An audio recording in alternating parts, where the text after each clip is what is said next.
ఒంగోలు నగర అభివృద్ధి తెలుగుదేశం హయాంలోనే జరిగిందని దామచల జనార్దన్ సతీమణి నాగ సత్యలత అన్నారు. గురువారం 15వ డివిజన్లో ఆమె పర్యటించారు. ఈ సందర్భంగా ఆమె మాట్లాడుతూ రాష్ట్రంలో వైసీపీ పాలనలో అన్ని వర్గాల ప్రజలు అవస్థలు పడ్డారని అన్నారు. రాబోయే ఎన్నికల్లో అభివృద్ధి ప్రదాత నారా చంద్రబాబు నాయుడు అధికారంలోకి రావాల్సిన అవసరం ఎంతైనా ఉందని అన్నారు. మహిళలు టీడీపీలోకి అండగా ఉండాలని తెలిపారు. చంద్రబాబు నాయుడు ముఖ్యమంత్రిగా, దామచల జనార్దన్ ఎమ్మెల్యేగా గెలిస్తే ఒంగోలు నియోజకవర్గం మరింత అభివృద్ధి సాధ్యమవుతుందని అన్నారు. మహిళలందరూ టీడీపీని గెలిపించాలని కోరారు. ఈ కార్యక్రమంలో 15వ డివిజన్ నాయకులు ఆదినారాయణ, ప్రసాద్, బండారు మదన్, పావని, తెలుగుదేశం పార్టీ నాయకులు, కార్యకర్తలు పాల్గొన్నారు. ప్రతి మనసు నువ్వే గెలవాలంటోంది, పెద్ద కొడుకు నీవై తోడున్నావో చాలు, జరుగుతుంది మాకు మేలు మేలు, ఇంటి పెద్ద నీవై నిలిచి ఉంటే చాలు, విరిసి పోవ రాష్ట్రమంతటా శాంతి క్రాంతి సంతోషాలు. నాయకుడా నాయకుడా మళ్ళీ నువ్వే రావాలి, నవ్యాంధ్ర పాలకుడై నువ్వే గెలవాలి. నాయకుడా నాయకుడా మా తోడై నువ్వుండాలి, మేమంతా నీ వెంటే ముందడుగెయ్యాలి. నమస్కారం అండి. ఈరోజు ఈ 15వ డివిజన్కి మన ప్రీతమ నాయకుడు దామచల జనార్దన్ గారి సతీమణి నాగ సత్యలత గారు ఈరోజు ఇక్కడ పాల్గొన్న మహిళలందరినీ ఆత్మీయంగా పలకరియటానికి విచ్చేసి ఉన్నారు. ఈ కార్యక్రమం యొక్క ముఖ్య ఉద్దేశం ఏంటంటే 2014 నుంచి 19 దాకా దామచల జనార్దన్ గారు ఒంగోలు నియోజకవర్గాన్ని ఎన్నో రకాలుగా అభివృద్ధి కార్యక్రమాలు చేసి డెవలప్ చేస్తున్నారు. ఈ 2019 నుంచి ఇప్పటి వరకు ఈ ఒంగోలులో అనేక రకమైన సమస్యలతో మహిళలు ఇబ్బంది పడుతున్నారని గమనించి నాగ సత్యలత గారు ఒకసారి ప్రతి డివిజన్లో ఉన్న మహిళలతో ఒకసారి సమావేశమై ఇక్కడ అన్ని డివిజన్లో ఎటువంటి సమస్యలు మహిళలు ఎదుర్కొంటున్నారు, ఈ సమస్యల్ని రేపు గెలిచిన తర్వాత ఏ విధంగా తీర్చగలము, మీకు ఇక్కడ ఎటువంటి సమస్యలు ఏమైనా ఎదుర్కొంటున్నా డివిజన్ పరంగా కానీ అభివృద్ధి కార్యక్రమాల్లో మీకు ఏమీ అవసరము ఈ డివిజన్కి అయ్యి నాగ సత్యలత గారి దృష్టికి తీసుకొస్తే వాటిని ఖచ్చితంగా రేపు గెలిచిన తర్వాత తీరుస్తారని తెలియజేస్తూ మీకు ఎటువంటి సమస్యలు ఉన్నా కూడా మేడం దృష్టికి తీసుకురావాలని కోరుకుంటున్నాం. డోకా లేదు, మీ సమస్యలు ఏదన్నా ఉంటే మేడం గారు తెలుసుకొని మీ సమస్యలు రాబోయే రోజుల్లో పరిష్కారం చేసే దానికోసం ఇక్కడికి వచ్చారు. ఇకపోతే మన 15వ డివిజన్ మహిళలందరికీ నిన్న ట్యాక్స్ అమ్మ, మీ అందరికీ మీ సమస్యలు ఏదన్నా ఉన్నా కూడా మీరు చెప్పుకోండి. మేడం గారు తప్పనిసరిగా మనకి దగ్గరలో ఉన్నారు. మన మేడం గారు మన డివిజను, మన 15వ డివిజను సభ్యులు వాళ్ళు ఇంతకుముందు జనార్దన్ గారు ఇక్కడే ఉన్నారు కాబట్టి మన 15వ డివిజన్ మన డివిజను ఓటర్లు మనం ఒకటి గుర్తు పెట్టుకోవాలా. రాబోయే రోజుల్లో మీరందరూ కూడా విజృంభించి మీరందరూ కూడా అంతకుముందు మన ప్రకాశం జిల్లా తెలుగుదేశం పార్టీ డైనమిక్ లీడర్ అయినటువంటి శ్రీ దామచల జనార్దన్ గారి సతీమణి మన 15వ డివిజన్కి ఇచ్చేస్తున్నారు. అలాగే మన 15వ డివిజను వారికి కొత్త కాదు, అందరూ దాదాపుగా పరిచయస్తురాలే. అయితే ఒకటి, మన ప్రభుత్వంలో తెలుగుదేశం పార్టీలో ఎక్కువ నెంబర్ 1 స్థానంగా పనిచేసి అగ్రస్థానం నిలబెట్టినటువంటి అభివృద్ధి స్థానంలో ఫస్ట్ ఒంగోలుని నిలబెట్టినటువంటి వ్యక్తి దామచల జనార్దన్ గారు. అది రాష్ట్రం మొత్తం కూడా తెలుసు. అయితే ఆయన ఎమ్మెల్యేగా ఉన్నప్పుడు ఈ ఒంగోలు నియోజకవర్గంలో మరి అంతకుముందు ఎట్లా ఉంది, ఈ రోజు పరిస్థితి మళ్ళీ ఇప్పుడు ఎట్లా ఉంది, 2019-24 వరకు మరి ఇప్పుడు ఎట్లా ఉన్న పరిస్థితి. కాబట్టి మనం అందరం కూడా గ్రహించాలి. ఒకటే, మరి మన 15వ డివిజన్ నుంచి అన్నకి ఒక మాట ఇచ్చాం. ఈసారి ఈ డివిజన్ నుంచి ఖచ్చితంగా 1000 నుంచి 1000 మెజార్టీ చూపిస్తాను అని చెప్పేసి మీ అందరికీ నేను మాటిస్తున్నాను. అది అందరికీ మనందరూ మాటలు పెట్టుకునే ఉండాలని చెప్పేసి మీ అందరూ అడుగుతున్నాను. అందుకని ఈరోజు మన మేడం గారు స్వయంగా మన డివిజన్కి ఇచ్చేసి మహిళల సమస్యలు ఏదన్నా ఉంటే మరి వారే తెలుసుకొని ఆ సమస్యని పరిష్కరించే దిశగా ముందుకు వెళ్ళడానికి మరి మన వద్దకు చేశారు. కాబట్టి ఇక్కడ మనం రాజకీయాలు మాట్లాడాల్సిన అవసరం లేదు. అందరికీ తెలుసు, పేపర్లు చూస్తారు, టీవీలు చూస్తున్నారు, మీడియా చూస్తున్నారు, సోషల్ మీడియా కాబట్టి ఇక ప్రత్యేకంగా చెప్పాల్సిన అవసరం లేదు. కాబట్టి మన సమస్యలు మన డివిజన్ సంబంధించిన ఏమన్నా ఉంటే మరి మేడం గారితో చెప్పుకుంటే, కాబట్టి మనందరం కూడా ఇప్పటికైనా కన్వింపు చేసి మనందరం కూడా ఒక ముందడుగు వేసి అందరికి గెలిపించుకునే దానికి మనందరం సిద్ధం కావాలని చెప్పేసి మీ యొక్క సమస్యలు ఏదంటే మేడం గారి దగ్గరికి వచ్చేసి మరి ఒకరొకరిగా వచ్చేసి గమనించుగా కోరుకుంటూ ఈ యొక్క అవకాశం ఇచ్చినటువంటి మా డివిజన్ నాయకులందరికీ ప్రత్యేక ధన్యవాదాలు. కూర్చుందాము అన్న ఉద్దేశంతో మన ఇంటి మనిషిలాగా మన ఇంటి ఆడపడుచులాగా మేడం ఇక్కడికి రావడం జరిగింది. కాబట్టి మీ సూచనలు సలహాలు రేపు రాబోయే రోజుల్లో ఇలా చేస్తే బాగుంటుంది అది ఇది అని చెప్పి ఏదన్నా మీరందరూ కూడా ఖచ్చితంగా మేడము స్వీకరిస్తారు మీ సలహాలన్నీ కూడా. కాబట్టి ప్రతి ఒక్కరూ కూడా ఇక్కడికి వచ్చి మీ సూచనలు సలహాలు మేడంకి ఇవ్వాల్సిందిగా కోరుతా ఉన్నాం. పట్టించుకొని క్లీన్గా ఉంచేవాడు, అసలు ఎక్కడ ఏ చెత్త కనపడేది కాదు. ఇప్పుడు అంతా కూడా దుమ్ము ధూళి ఎక్కడ పట్టినా కూడా ఎటు తొలుగుదామన్నా బజార్లో ఏదైనా వెహికల్ వస్తే తొలుగుదామంటే చీదరుగా ఉంటుంది. అంతా డస్ట్ అంతా బజార్లోనే ఉంటుంది, తీసుకెళ్లే వాళ్ళు లేరు. ఇది ఒక సమస్యగా ఉంది. దానివల్ల దోమలు అవన్నీ రోగాలు అందరికీ బాధగా ఉంటుంది. అందుకని ఇది ముందర పట్టించుకోవాలి. లేడీస్కి ఇంట్లో ఉంటారు కాబట్టి మద్దాకలు అవి దోమలు ఎక్కువగా ఉంటున్నాయి. కొంచెం మేడం గారు వచ్చారు కాబట్టి మీకేమన్నా ఇక్కడ సమస్యలు ఉన్నా లేదు మేడం మీరు నెక్స్ట్ టీడీపీ గవర్నమెంట్ వస్తుంది అనుకుంటున్నారు కాబట్టి మీరు తర్వాత ఏమైనా చేస్తారా, దానికి మీకు సంబంధించిన ఏమైనా కావాలంటే సమస్యలు నేను ఇప్పుడు ఏమనింది మేడం దోమలు కొడుతున్నాయి, మాకు బాగా ఇబ్బంది ఉంది, ఇక్కడ కనీసం శుభ్రం చేయట్లేదు, మీరు ఉన్నప్పుడు బాగుంది ఇక్కడ, దానికి సంబంధించి మీరు ఏమన్నా గవర్నమెంట్ చెప్పి ఆ సమస్యలు తీర్చండి అని చెప్పి ఆమె చెప్పింది. అంటే కొత్త కాబట్టి మాట్లాడడానికి కొంచెం అట్లా చెప్తుంది. మీరేమన్నా చెప్పాలి అంటే మేడం గారికి చెప్తే మీ సమస్యలు పరిష్కారం చేయడానికి మేము ముందు వరుసలో ఉంటామని చెప్పి కూడా తెలియజేస్తున్నాం. ఒకప్పుడు జనార్దన్ సార్ గారు ఇక్కడ ఉన్నప్పుడు మన డివిజన్ ఎలా ఉంది, ఇప్పుడు ఎలా ఉంది అందరికీ మీకు తెలిసిన విషయం, ఇది చెప్పాల్సిన విషయం కాదు. చెత్త కానీ ఏదైనా సరే మనం ఏమింత తగ్గినా ఎమ్మటి వాళ్ళకి పరిగెత్తే వాళ్ళం. ఇప్పుడు ఎక్కడ పరిగెత్తున్నారు మీరు అందరూ? వెళ్తున్నారు ఎక్కడికన్నా? వెళ్ళి కలుస్తున్నారు ఎవరినన్నా? లేదు. అదే మేడం గారు ఉన్నప్పుడు ఇక్కడ ప్రతి ఒక్కరు ఆ ఇంటికి వెళ్ళి అమ్మ ఇది లేదు అది లేదు ప్రతి ఒక్కరు అడిగేవాళ్ళని. అది ఒక్కరు తెలుసుకోండి మీరు ఒక్కడు. ఇది అంతగానే చెప్పే విషయం ఏం లేదు. నాకు మెయిన్ మాట్లాడిన చేత కాదు మైక్ లో. అది బాగున్నారంతా బాగున్నారంతా. ముందుగా ఈ కార్యక్రమాన్ని ఇంత బాగా ఆర్గనైజ్ చేస్తున్నారు మదన్ గారికి, ఈ డివిజన్ ప్రెసిడెంట్ గారికి, అరుణ గారికి, అలాగే అందరికీ డివిజన్ సభ్యులందరికీ కూడా చాలా కృతజ్ఞతలమ్మా. అందరూ వచ్చినందుకు ముందుగా ఇక్కడికి చాలా సంతోషం అంటున్నాము. మేము ఇక్కడి నుంచి వెళ్తే ఆల్మోస్ట్ 2-3 సంవత్సరాలు అయిపోతూ ఉంది. ఒకటి మిమ్మల్ని అందరూ ఏం లేదు, నేను ఒక చిన్న క్వశ్చన్ ఫస్ట్ అడుగుతానమ్మా. జనార్దన్ గారు ఉన్నప్పుడు ఎలా ఉంది, ఇప్పుడు ఎలా ఉంది, ఒంగోలు ఒక మాట చెప్పండి ఎవరైనా సరే. అది ఎందుకంటే మీకు అర్థం అవుతుంది కదా. ముందు మెయిన్గా ఈ డివిజన్ 15 డివిజన్ పరిస్థితి ఏంటమ్మా? రోడ్డు క్లీన్ చేయడానికి ఎవరు రావట్లేదు మేడం. ఎక్కడ పెట్టినా చెత్త ఉంటుంది, దోమలు వస్తున్నాయి, వాటి వల్ల పిల్లలకు రోగాలు వస్తున్నాయి. పిల్లలు చదువుకున్న పిల్లలందరూ ఖాళీగానే ఉంటున్నారు మేడం. మెయిన్ సార్ ఉన్నప్పుడు ఎప్పటికప్పుడు క్లీన్ చేయించేవాడు, నీళ్లు సరిగా రావట్లేదు మేడం. ఇప్పుడు కూడా మాకు మేమైతే సార్ దగ్గరికి వెళ్ళి ఎప్పుడు కంప్లైంట్ ఒకసారి చెప్తే చాలు సార్ నీళ్ళు రప్పించేవారు. ఇప్పుడు మేము అన్నిటికీ ఇబ్బంది పడుతున్నాం మేడం. ఎలా ఉందని మీ అందరికీ అర్థమవుతుంది, చూస్తున్నారు కదా రెగ్యులర్గా. డ్రైనేజ్ అవనివ్వండి, దోమల సమస్యలు అవనివ్వండి, రోడ్లు అవనివ్వండి, వాటర్ సమస్య అవనివ్వండి, అన్నీ కూడా. ఇప్పుడు నా వెంటనే ఒక చెప్తూ ఉన్నారు, ఇందాక ఎవరు మాట్లాడినా కనిపించలే కానీ మొహం ఒక లేడీ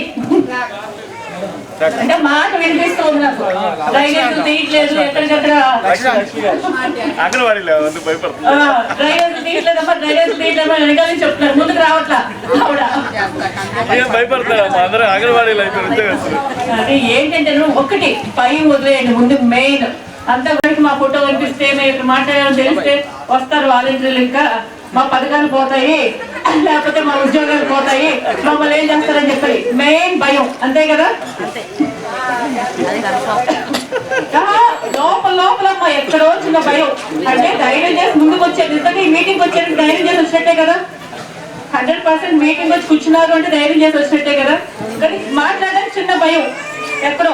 ఇంకా ఏంటంటే ఏదో ఒకటి పథకాలు అలా ఇబ్బంది పడతారేమో, లేకపోతే ఏ ఇబ్బంది పెడతారో అనేది, చిన్న చిన్నగా ఏ కేసులు పెడతారో, ఏం చేస్తారని భయపడుతూ ఉన్నారు అంతాను.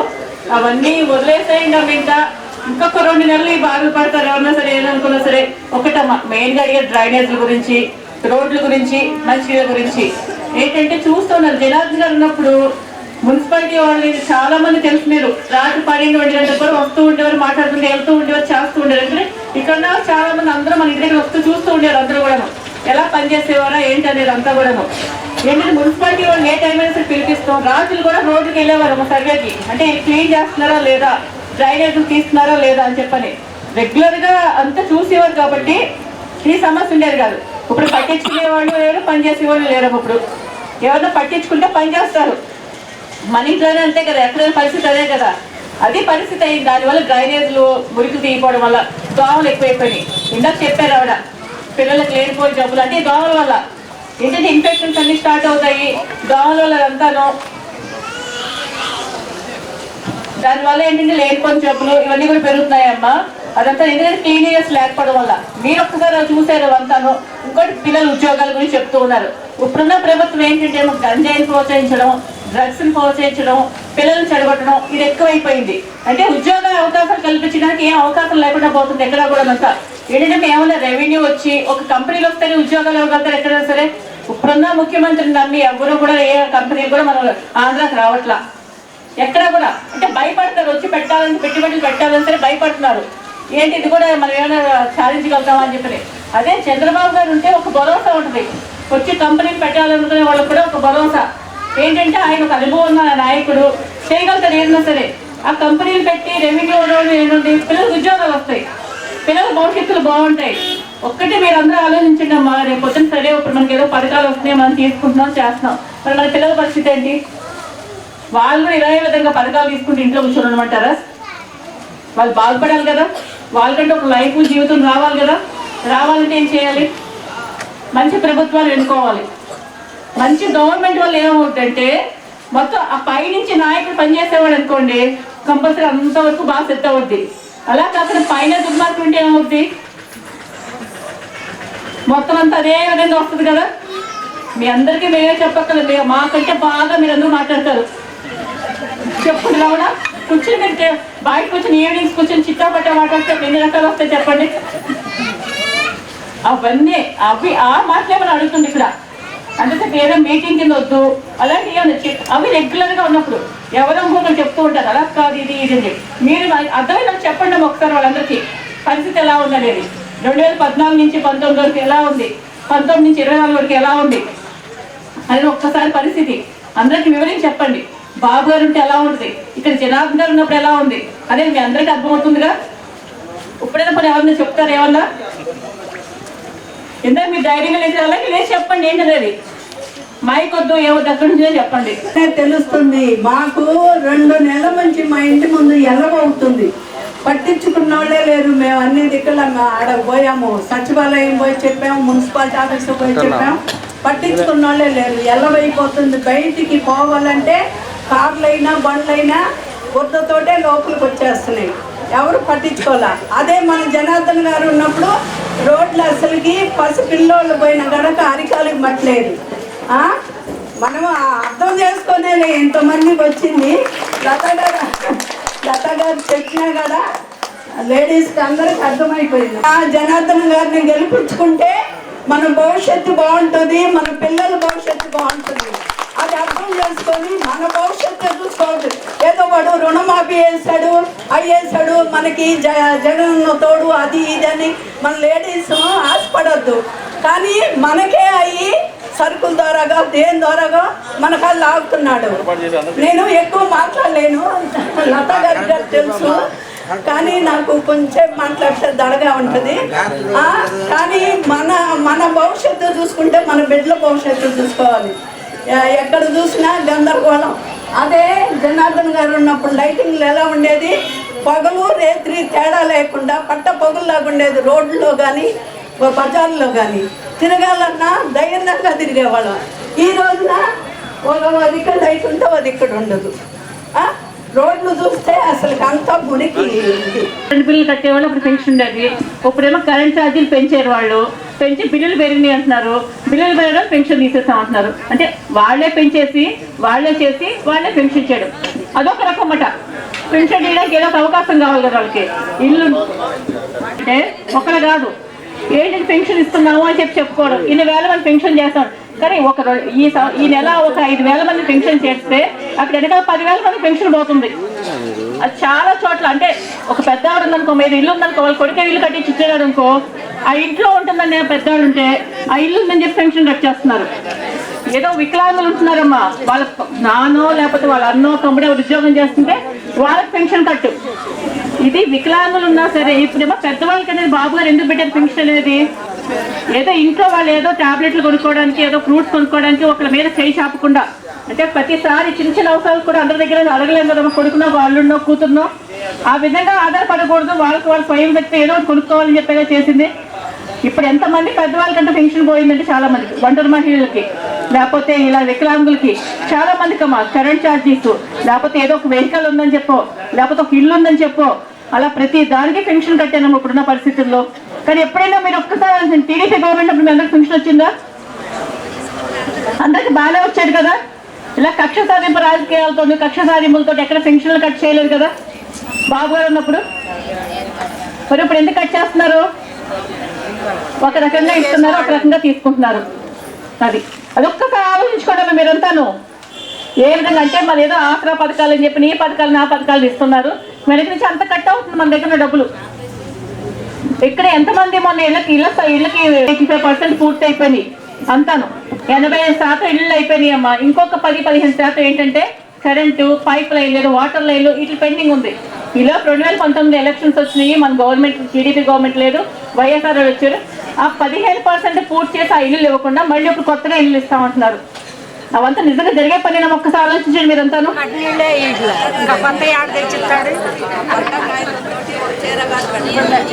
ఇది తాగునీటి సమస్య ఉండేది కదా ఒంగోలులో. అదేమో మళ్ళీ ఒక 19లో కూడా అది కూడా ఒక 2-3 కిలోమీటర్లు ఆగిపోవాల్సి వచ్చింది. అది కూడా కంపల్సరీ జనార్దన్ గారు రాగానే పూర్తి చేసి ప్రతిరోజు ఒంగోలు నీరు వచ్చేదాకా మటుకు కంపల్సరీ చూస్తారు. ఇంకేమైనా డౌట్లు ఉన్నాయమ్మా? దేనికి తీసేశారమ్మా షాపు? ఏ షాప్ పెట్టినారు మీరు?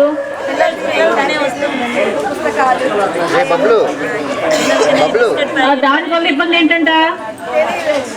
అదే వాళ్ళు మధ్య మా షాపులు బట్టి ఎక్కడ చోటు పెట్టి ఇలా దొంగ మధ్య బట్టి ఎక్కడైనా అమ్మొచ్చు. చిన్నపిల్లలకు ఉపయోగపడి పెట్టడానికి ప్రాబ్లం అయింది. వాళ్ళు అమ్మితే గంగా అమ్ముతారా మేడం?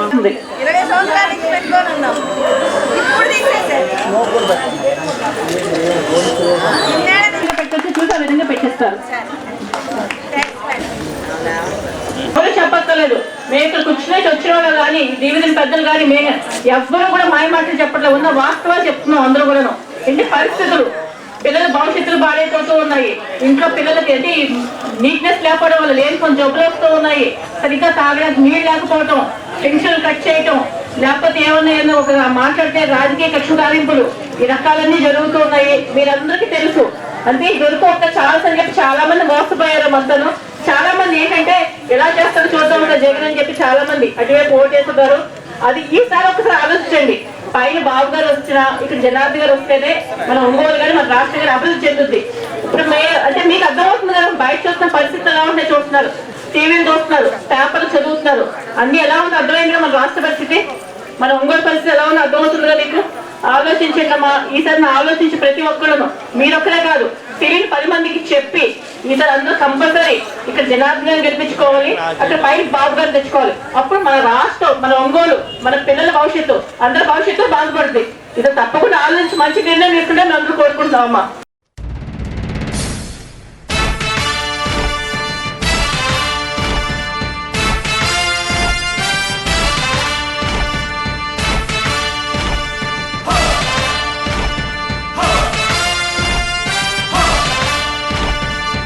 కదలి రండి తెలుగుదేశ కార్యకర్తలారా, త్యాగాలకు వెనుదీయని దేశభక్తులారా. కదలి రండి తెలుగుదేశ కార్యకర్తలారా, త్యాగాలకు వెనుదీయని దేశభక్తులారా. నందమూరి ఆశయ రథ సారథ్యం మీదే, చంద్రబాబు స్వర్ణాంధ్రకు నిర్మాతలు మీరే.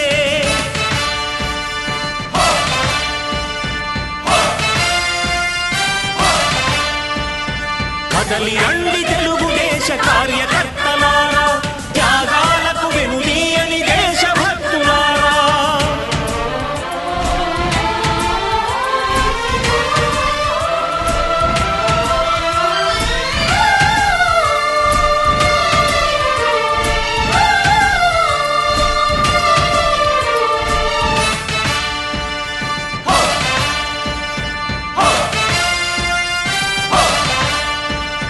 పార్టీకే అంకితమై పనిచేసే మీరు దేశంలో నిలిపారు మన పార్టీ పేరు. పార్టీకే అంకితమై పనిచేసే మీరు దేశంలో నిలిపారు మన పార్టీ పేరు. మారుమూల గ్రామమైన మహానగరమైన బాధ్యతతో క్రమశిక్షణతో మెలిగారు. ఆశయాలు పండించే జీవనదులు మీ సేవలు, మీరే మన రాష్ట్ర ప్రగతి సౌధానికి పునాదులు. అణుశక్తికి కోటి రెట్లు మీ శ్రమ శక్తి, ప్రజలకు చేకూర్చనుంది సుఖము శాంతి. నందమూరి ఆశయ రథ సారథ్యం మీదే, చంద్రబాబు స్వర్ణాంధ్రకు నిర్మాతలు మీరే.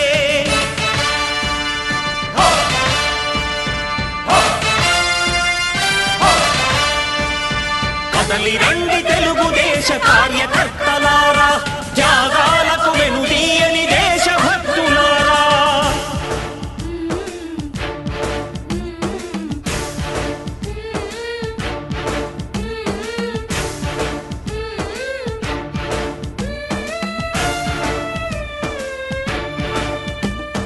పగలురేయి పార్టీకై కృషి చేసి మీరు ఎన్నెన్నో విజయాలను సాధించారు. పగలురేయి పార్టీకై కృషి చేసి మీరు